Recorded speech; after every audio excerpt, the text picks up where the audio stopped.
The great assembly hall of the Galactic Council had witnessed many historic moments across its 3,000-year existence, but none quite like this. Representatives from 47 different species sat in their designated atmospheric pods, their various forms of communication devices crackling with nervous energy. At the center of it all stood Ambassador Elena Vasquez, the sole human representative, her small frame dwarfed by the massive crystalline podium. Council Speaker Zixathala, a being of pure energy contained within a shimmering field, addressed the assembly with the gravity befitting such an unprecedented situation. We gathered today to address the unique response of the human species to our standardized Galactic Threat Assessment Protocol. 6 months earlier, the Council had detected an approaching extinction-level event. A rogue black hole, designated Omega-7, was on a collision course, with the galactic arm containing Earth and 12 other inhabited systems. The Council's standard procedure was well established. All species would be relocated to safer sectors, their homeworlds abandoned to preserve galactic civilizations. Continuity. Every species had responded to the evacuation notice within the expected parameters. The Vorthan Collective had submitted detailed logistics reports. The crystalline communes had provided mathematical models for optimal refugee distribution. The hive minds had offered biological adaptation protocols for their relocated populations. But humanity's response had been different. Ambassador Vasquez, Zixathala continued, your species received the same comprehensive briefing as all others. Omega-7 represents an unstoppable force that will consume your solar system in approximately 18 standard months. Yet your government's official response was... The speaker paused, consulting their neural interface. A single word. Would you care to explain? Elena stepped forward, her magnetic boots clicking against the metal platform. Around her, thousands of alien eyes, sensors, and consciousness fields focused on her with intense curiosity. She had prepared for this moment for weeks, knowing that humanity's future, and possibly the future of galactic civilization itself, hung in the balance. Honorable Council, she began, her voice carrying clearly through the translation. Matrices. My species appreciates the Council's concern and the generous offer of relocation. However, our answer remains the same. No. A ripple of confusion spread through the assembly. The methane breathers' pods hissed with agitation.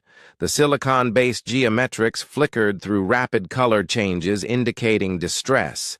Even the usually serene plant collectives rustled their crystalline leaves in bewilderment. Council Speaker Zixathala's energy field pulsed brighter. Ambassador, perhaps there was a translation error. You do understand that Omega-7 will destroy your entire solar system? No amount of technology can deflect or stop a black hole of this magnitude. We understand perfectly, Elena replied calmly, and our answer is still no. The Vorthan representative, resembling a cross between a mantis and a tree, clicked forward on 6 legs. Surely the humans cannot believe they possess technology superior to the combined might of the Galactic Council. Our civilizations have existed for millennia before your species discovered fire.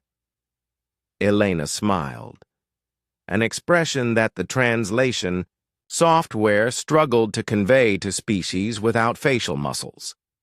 You're absolutely right. We don't have superior technology. We're probably the youngest, weakest species in this room. Then why do you refuse evacuation? Demanded the Hive Queen of Zerion, her 1,000-voiced harmonics creating an almost hypnotic melody. Do you seek extinction?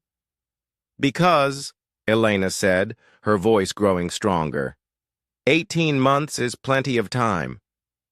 The hall fell silent except for the ambient hum of life support systems.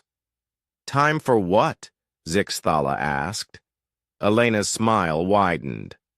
To figure it out. The silence stretched longer.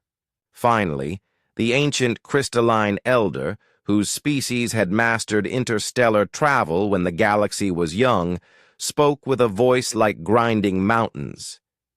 Figure. What out? How to stop it. If the hall had been quiet before, it was now absolutely dead silent. Even the automated systems seemed to pause. Elena continued, You see, every species here has responded exactly as expected. You've all accepted that the black hole is unstoppable, that relocation is the only option. You've spent centuries, maybe millennia, perfecting your evacuation protocols. But has anyone actually tried to stop one? The gaseous collective swirled nervously. It is impossible. The physics are immutable. Are they? Elena challenged. Or have you just never tried hard enough? She gestured to the holographic display that materialized above the podium. In the 18 months we have, humanity plans to attempt 17 different theoretical approaches to black hole manipulation. We'll try quantum tunneling arrays, exotic matter deployment, gravitational wave interference, and 13 other methods our scientists are still working out the math for. And if you fail? Asked the ethereal confederation. Elena shrugged, a gesture that baffled most of the assembly. Then we fail. But we'll fail trying something impossible rather than accepting defeat without a fight. The mechanical synthesis spoke with clockwork precision. The probability of success approaches 0. Probably, Elena agreed. But 0 isn't the same as 0%, and humans have a long history of doing impossible things when we're told, we can't. Council Speaker Zixthala's energy field dimmed thoughtfully. This is unprecedented. No species has ever refused evacuation to attempt the impossible. That's because, Elena said quietly, no species has ever been human. The implications hit the assembly like a shockwave. For the first time in galactic history, someone was saying no to the inevitable. Someone was choosing to fight rather than flee. The Vorten representative's mandibles clicked rapidly. What if you succeed? What if you actually find a way? Elena's smile became radiant. Then every species in this galaxy will have learned something new about what's possible when you refuse to accept the impossible. The vote, when it came, was unprecedented. For the first time in Council history, they voted to support a species' right to attempt the impossible rather than mandate evacuation.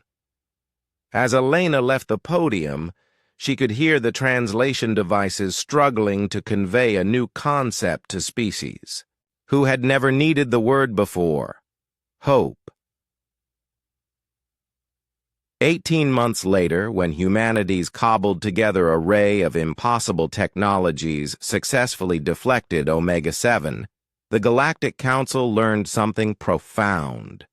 Sometimes the most advanced response to an impossible problem isn't sophisticated acceptance. Sometimes it's just saying no